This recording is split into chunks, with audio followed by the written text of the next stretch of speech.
자, 위험한 기다림이라는 제목으로 말씀의 은혜를 나누고자 합니다. 오늘부터 이제 이렇게 주일하고 같이 반복이 될 때는 좀 건너가겠습니다만 이 수요일에도 사도행전에 대해서 넓고 깊게, 그렇지만 좀 임팩트 있게 그 내용을 좀 들여다보기를 원합니다. 사도행전의 스토리 안에는 중요한 시점마다 하나가 있습니다. 기다림이 숨겨져 있습니다. 우리가 쭉 보면 알겠지만 이 안에 곳곳에 기다림이라는 주제가 숨겨져 있습니다. 오늘 본문의 배경이 되는 이야기를 한번 살펴보기 원합니다. 누가복음 24장을 보게 되면 부활하신 예수님이 제자들에게 나타나셔서 하신 말씀이 이렇게 기록되어 있습니다. 우리 다 같이 한번 읽어보겠습니다. 시작. 너희는 이 모든 일의 증인이라. 볼지어다 내가 내 아버지께서 약속하신 것을 너희에게 보내리니 너희는 위로부터 능력으로 입혀질 때까지 이 성에 머물라 하시니라. 자, 이 성이 어디냐? 마가의 다락방이 있는 예루살렘입니다. 여러분, 예루살렘이 어떤 곳일까요? 예수님이 로마 군인들에게 붙잡혀 십자가에서 처형당한 곳이 바로 예루살렘입니다. 그런데 주님은 그런 곳인 예루살렘에서 머물라라고 하십니다. 기다리라는 거죠. 더군다나 이제 여기 마가 다락방은 예수님을 십자가에 못 박도록 앞장섰던 대제사장 집 가까이에 있는 곳입니다. 제자들에게 이곳은 죽음의 위협을 느낄 수 있는 곳이죠. 자, 그렇기 때문에 이 기다리라는 말씀 속에는 두 가지 공포가 존재를 합니다. 하나는 제자들이 따르던 예수님의 십자가 처형 장소와 아주 가까운 곳입니다. 장소에 대한 트라우마가 있겠죠. 또 다른 하나는 기약 없이, 시간이 정해지지 않습니다. 기약 없이 기다려야 된다는 시간의 공포입니다. 장소의 공포, 시간의 공포가 이 안에 숨겨져 있습니다. 우리는 이 이야기의 결과를 이미 알고 있습니다. 제자들이 며칠 동안 기다려서 성령을 받죠. 열흘 동안 기다렸다가 성령을 받습니다. 그런데 이때 제자들은 이게 10일이 될지 몇 달이 될지 혹은 1년이 될지 아주 막연합니다. 아무것도 모르는 제자들이 아마 기다리기가 쉽지 않았을 겁니다. 그러니 어떤 제자들은 예수님의 약속을 의지하지 못하고 떠났을 수도 있다. 이게 충분히 고려가 되는 상황이죠. 여기에서 이제 우리가 생각할 게 있습니다. 고린도전서 15장 보게 되면 예수님께서 부활하셨을 때 일시에 500명에게 나타났다는 얘기가 있죠. 예수님의 부활을 일시에 본 증인이 500명이라고 성경에 기록합니다. 자, 고린도전서 15장 한번 읽어볼까요? 시작. 그 후에 500여 형제에게 일시에 보이셨나니 그 중에 지금까지 대다수는 살아있고 어떤 사람은 잠들었으며, 예수님께서 자신의 부활을 실제적이고 역사적으로 증명하기 위해서 내가 이렇게 부활했다 이렇게 하시기 위해서 500명에게 동시에 보이셨던 겁니다. 자, 그런데 오늘 마가 다락방에서 예수님이 약속하신 성령을 기다리며 기도하는 사람은 몇 명이죠? 120명. 자, 14절 15절 한번 읽어볼게요. 여자들과 예수의 어머니 마리아와 예수의 아우들과 더불어 마음을 같이하여 오로지 기도에 힘쓰더라. 모인 무리의 수가 120명이나 되더라. 자, 대략 500명이 예수님의 부활을 보았고 그 중에 이 120명이 마가 다락방에서 기도하며 기다렸다면 몇 명이 남았죠? 나머지 380명은 어디 갔을까요? 어디 갔을까요? 한번 상상해 볼 수 있죠. 아마 기다리지 못한 380명에도 나름대로 이유는 있었을 겁니다. 그들은 무서웠을지 모르겠습니다. 예루살렘이라는 장소가 주는 그 공포, 주님의 부활을 목격한 그 사실보다는 이 공포에 대한 이 압박이 더 강하게 자기들을 눌렀을 수 있었을 겁니다. 실제 우리 주변에서도 공포 때문에 진실을 숨기고 아예 자신도 숨어버린 사람들이 얼마나 많습니까? 다른 한편으로도 이렇게 생각할 수 있을 것 같습니다. 이들은 부활하신 주님하고 40일을 함께 보냈죠. 주님이 자신의 눈앞에서 구름을 타고 승천하는 것도 보았습니다. 얼마나 대단한 영광일까요? 어쩌면 그들은 자신이 본 사실을 누군가에게 빨리 알리고 싶지 않았을까요? 자, 그런데 주님이 그들에게 어떤 명령합니까? 너희들 떠나지 마. 그리고 기다리다가 성령 받으라라고 명령을 하신 겁니다. 자, 4절요. 시작. 사도와 함께 모이사 그들에게 분부하여 이르시되 예루살렘을 떠나지 말고 내게서 들은 바 아버지께서 약속하신 것을 기다리라. 자, 떠나지 말고는 무슨 말입니까? 주님께서 그곳에 그 자리에서 역사하시겠다는 겁니다. 기다리라는 건 뭡니까? 너희들이 그곳에서 하나님의 역사를 경험하라는 이 의미가 담겨져 있죠. 그러면 이제 우리에게 이제 숙제가 있죠. 우리라면, 나라면, 내가 그 현장에 있었다면 명령에 따라 기다린 120명 중에 한 사람일까요? 아니면 사라진 380명 중에 한 사람일까요? 여러분은 어디에 속했을 것 같습니까? 예? 아멘. 자, 과연 이 기약 없고 위험한 기다림을 할 수 있었겠습니까? 자, 기다릴 것인가, 이제 떠날 것인가, 끝까지 갈 것인가, 포기할 것인가, 여기에도 이제 선택이 필요한 겁니다. 자, 제가 이 말씀 드리고 싶습니다. 하나님과의 관계에는 기준이 있습니다. 우리가 하나님이 누구신가를 분명히 확신을 가지고 알면 내 확신과 믿음은 흔들리지 않습니다. 하나님 아셔야 됩니다. 경험하셔야 됩니다. 그분을 향한 믿음을 가지게 되면 흔들림 없이 기다릴 수 있습니다. 언제나 그렇듯이 기다림이 어떻게 좌우되죠? 대상에 대한 믿음의 정도에 따라서 이 기다림이 가능해지고 불가능해집니다. 주님이 제자들에게 이 성에 머물라라고 하셨습니다. 그 중에 120명의 제자는 주님의 당부를 따라 그 자리를 지킵니다. 자, 그렇다면 이제 이걸 우리에게 적용해 봅시다. 여러분들이 기도 가운데, 여러분들의 꿈을 이루는 가운데, 비전을 이루는 가운데, 기도 여러 제목 가운데 자신에게 기다림의 장소는 없습니까? 하나님 내게서 좀 이거 기다리라 하시는 것다. 기다림의 장소는 없습니까, 여러분? 오늘 예수님이 우리 각자에게 너 지금 거기에서 기도에 힘써라 라고 말씀하시는 곳은 없습니까? 라는 거 우리에게 한번 오늘 기도 시간에 우리가 한번 기도하면 좋겠습니다. 자, 그렇다면 이 120명의 제자들은 어떻게 예루살렘에서 자리를 지킬 수 있었을까요? 자, 14절 묵상해 봅시다. 제가 이걸 묵상하면서 좀 생각한 게 있습니다. 자, 14절로 시작. 여자들과 예수의 어머니 마리아와 예수의 아우들과 더불어 마음을 같이하여 오로지 기도에 힘쓰더라. 자, 120명이 마음을 같이하여 기도했다고 합니다. 그래서 오늘 제가 이 시간에 영상을 통해서 유튜브를 통해서 기도에 참여하는 분들에게 간곡히 부탁합니다. 성경은 얘기합니다. 우리가 마음을 같이하여 기도할 때 성령께서 강력하게 역사하십니다.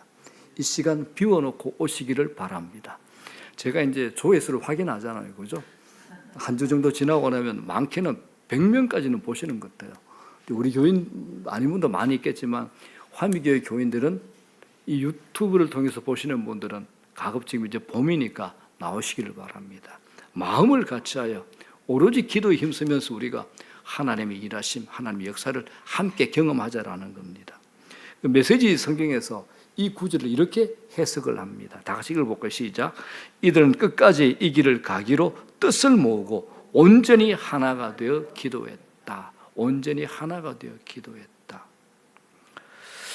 자, 성경은 120명의 제자가 마가의 다락방에 모인 장면을 약 120명이 되더라라고 묘사하고 있습니다.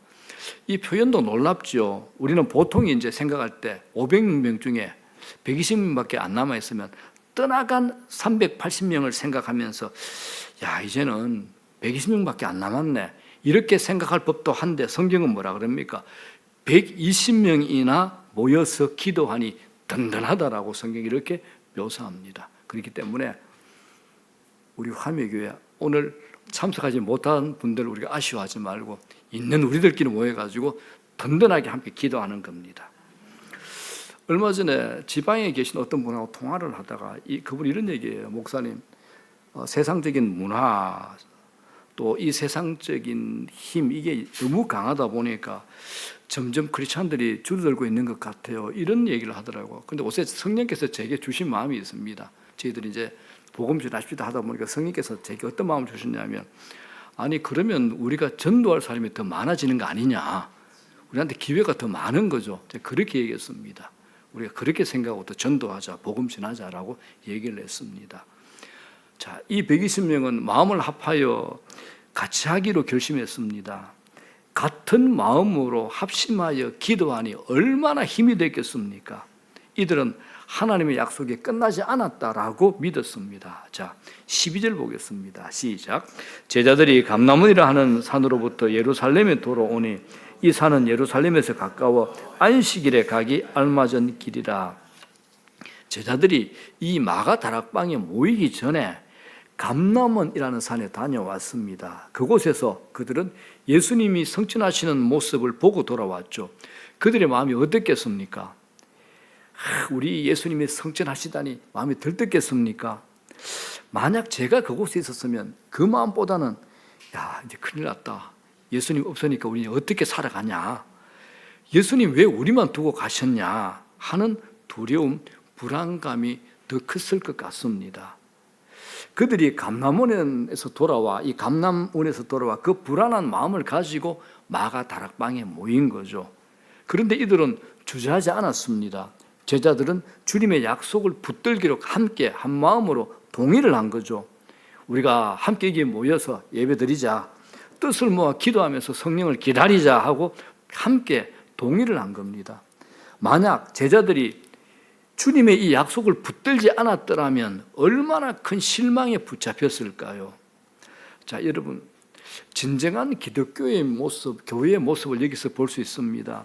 교회는 여러분, 오늘 이 마가 다락방에서 성령을 기다리며 성령을 체험한 이들을 통해서 신약의 최초의 교회가 시작이 된 겁니다.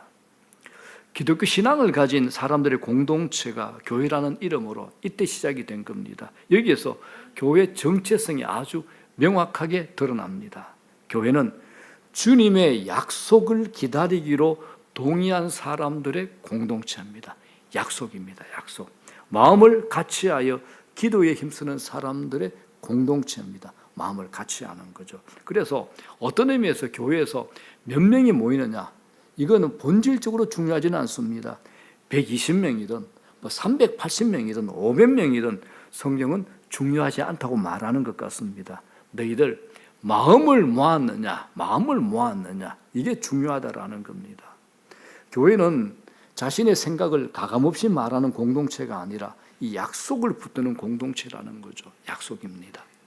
만일 주님의 약속을 붙들고 기도하겠다는 제자들의 선택이 이때 없었더라면 이 땅에 교회가 과연 존재했을까라는 질문도 저는 던져보았습니다.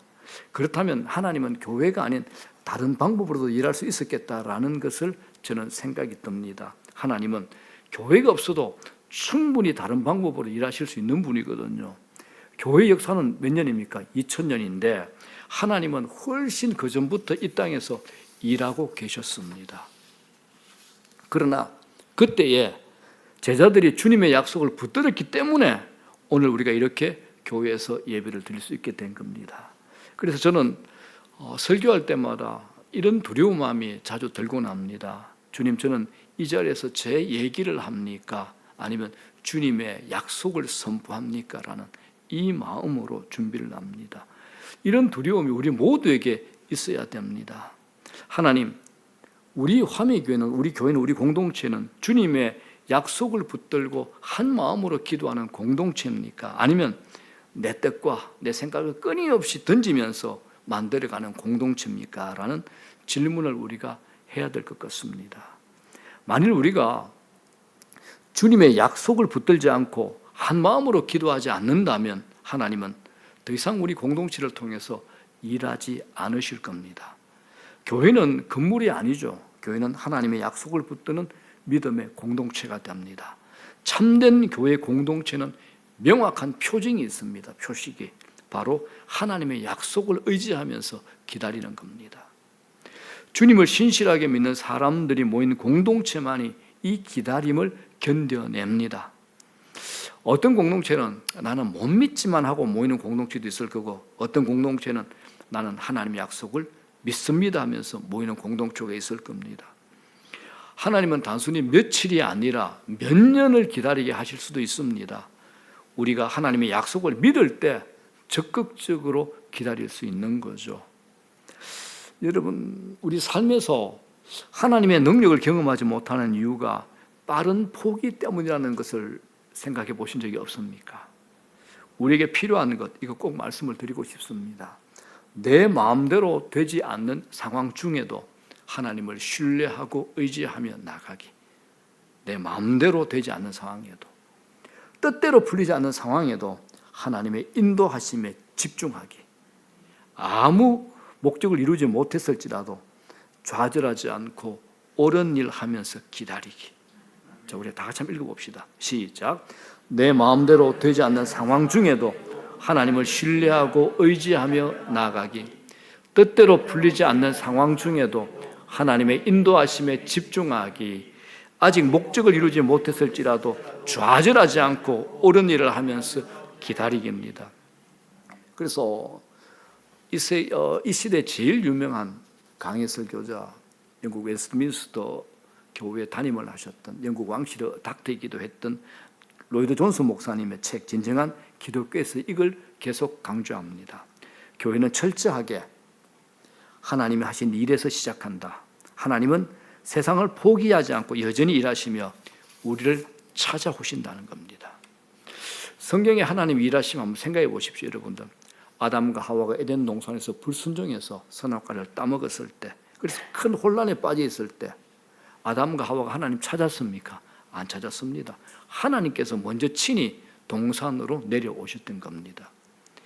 이스라엘 백성들이 애굽 땅에서 노예 생활하며 신음할 때 그들을 구원하기 위해서 하나님께서 시내산에서 양을 치고 있던 모세를 찾아와 모세에게 구원의 사명을 맡기신 거죠. 이스라엘 백성들이 타락하고 우상 숭배할 때 하나님이 갈멜산에서 기도하던 엘리야를 통해서 불로 임하셨습니다. 초대교회에서는요, 하나님은 성령으로 임재하셔서 역사하셨죠. 그렇기 때문에 성경은 끊임없이 인간 역사에 개입하시는 하나님의 손길을 우리에게 끊임없이 설명을 합니다. 그러니까 교회는 끊임없이 역사하시는 하나님의 손길 안에 존재하는 공동체라는 겁니다. 예배에는 우리를 향한 하나님의 위대한 일을 기억하는 것이 포함되어 있습니다. 그래서 예배 가운데 감사의 고백에 빠질 수가 없는 겁니다. 단순히 현재 일을 감사하는 것만이 아니잖아요. 지금까지 인도하신 하나님의 은혜를 감사하고 미래에 있을 일도 우리가 미리 감사하는 겁니다. 제가 참 성경에 나오는 단어 중에 좋아하는 단어, 저희 교회 표어로도 했었는데 기념비라는 말을 참 좋아합니다. 기념비를 보면 하나님께서 행하신 일을 기억하는 거죠. 눈에 보이는 기념비를 세우는 것도 중요하지만 그러나 정기적으로 드리는 우리 예배도 영적 기념비가 될 겁니다. 자, 사도행전 2장 한번 보겠습니다. 오늘 본문 1절부터 4절 성령을 다루죠. 자, 다 같이 합독을 합시다. 시작.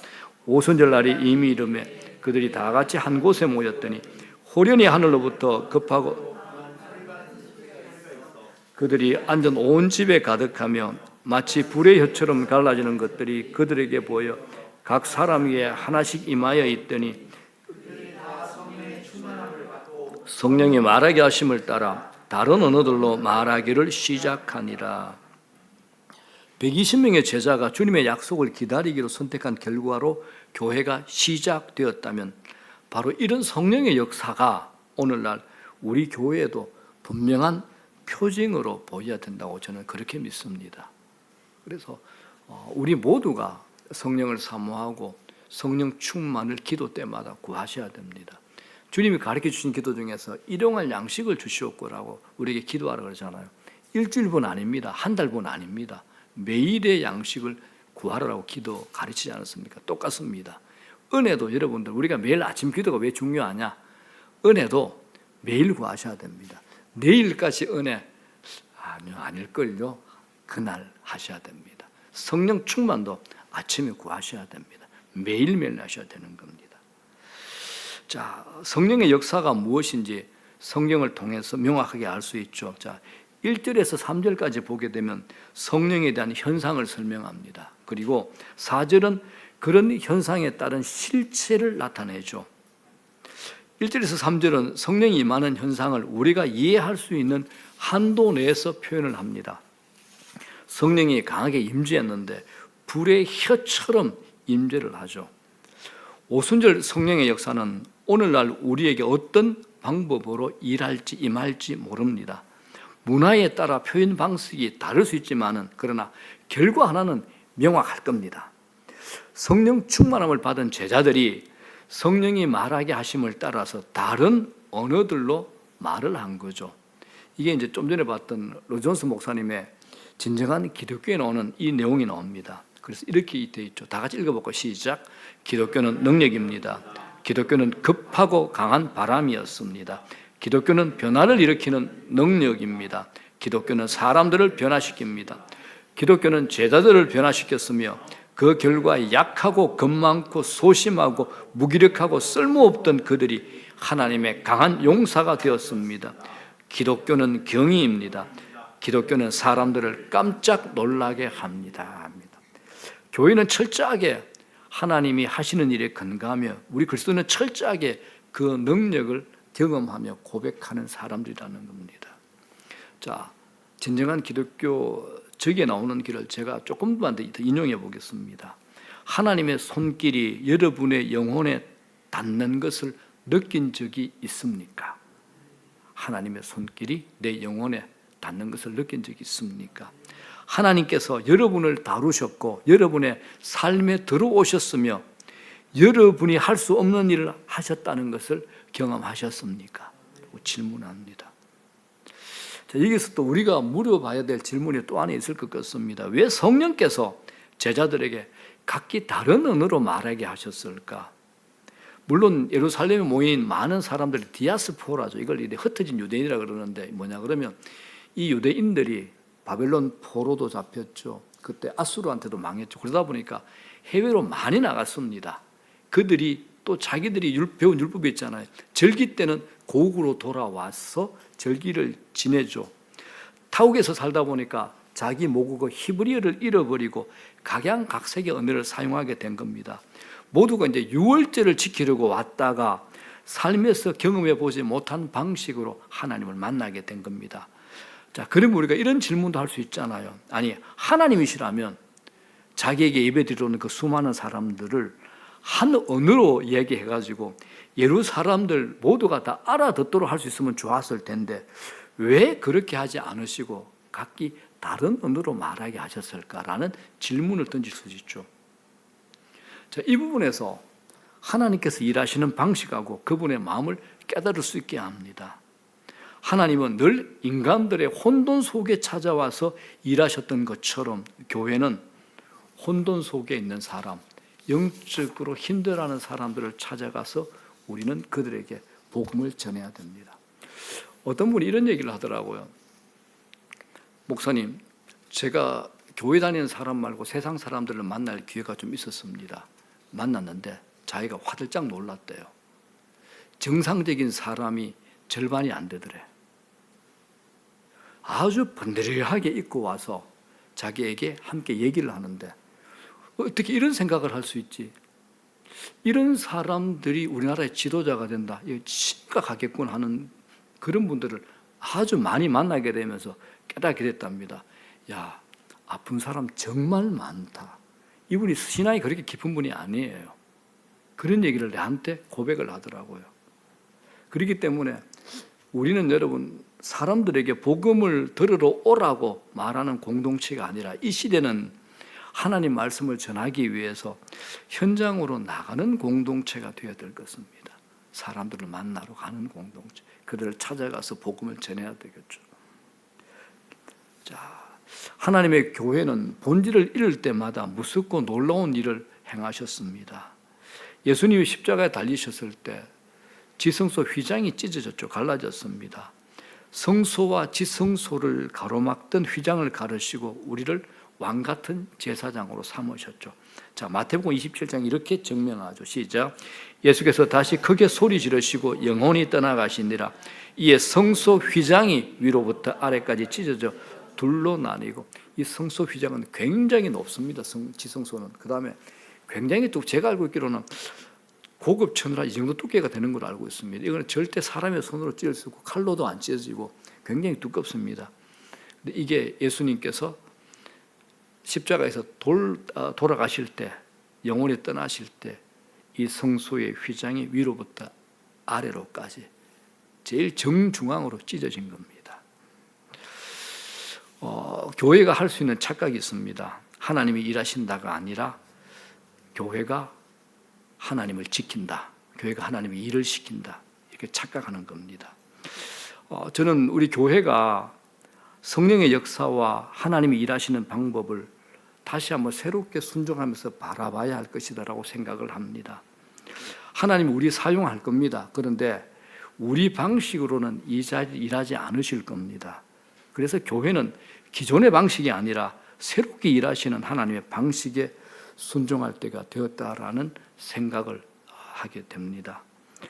여러분, 성경은 얘기합니다. 사도행전의 곳곳에 중요한 순간마다 기다림의 순간이 있다는 거죠. 이 기다림은 수동적인 거 아닙니다. 소극적인 것이 아닙니다. 기다림은 가장 적극적으로 하나님의 일하심을 믿으며 순종하는 겁니다. 무작정 기다리는 건 아니잖아요. 기대하고 기도하고 인내하면서 성령의 역사를 꿈꾸는 겁니다. 기다리지 않았더라면 하나님은 120명의 제자들을 통해서 일하지 않으셨을 겁니다. 하나님은 일하심을 기다리지 않고 두려워서 숨었거나 조급하게 자신들의 열정으로 일했을 380명을 쓰지 않으신 거죠. 왜 그들을 쓰지 않았을까요? 그건 하나님의 마음에 들지 않았기 때문일 겁니다.